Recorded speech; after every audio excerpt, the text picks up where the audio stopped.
Magandang umaga, kumusta po? Narito po ulit ang update natin para sa lagay ng ating panahon.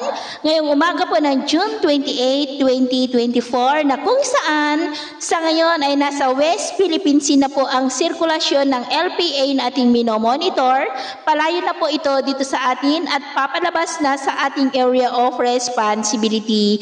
Easterlies na po ang hangin na dominanteng umiihip sa malaking bahagi po ng ating bansa, lalo na po dyan sa may silangan. Sa ating long range forecast ay wala pa ring bagyo na nakikita na tatawid dito po sa ating bansa hanggang sa susunod na 2 linggo ay posibleng storm free pa rin tayo. Pero hindi pa rin inaalis ang posibilidad na may mabuong sama ng panahon sa silangan ng ating bansa sa susunod po na mga araw. At sa lagay ng ating panahon, ngayong madaling araw ay maayos ang panahon sa malaking bahagi ng bansa pero may tsansa pa rin ng mga isolated rains sa ilang bahagi po ng Palanan, Isabela, Aurora, ilang bahagi ng Central Luzon, Calabarzon, Bicol Region, Mimaro, Northern Leyte, Sulu Archipelago at Zamboanga. At mamaya ay sisikat ang araw sa malaking bahagi ng ating bansa, lalo na sa Visayas at Mindanao, pero may tsansa pa rin ng maulap na kalangitan with isolated rain sa may Central Luzon, Benguet, Isabela, Nueva Vizcaya,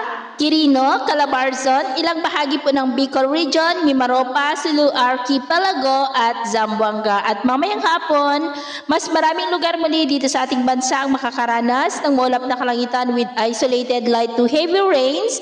Kaya kung lalabas tayo sa ating mga tahanan ay ugaliin po natin lagi ang magdala ng kahit anong panangga natin sa init ng araw at proteksyon na rin po sa mga biglaang buhos ng ulan. At sa atin naman pong mga baybayin, wala na po tayong nakataas na namang gale warning signals, pero iba yung pag-iingat lamang po kung papalaot tayo para mas makaiwas sa mga sakunang pangkaragatan. So yun po ng latest update natin sa araw na ito. Ako po muli si James na nagsasabing sa kahit na pagsubok po na darating sa ating buhay, huwag po tayong mawawalan ng pag-asa. Thank you and God bless!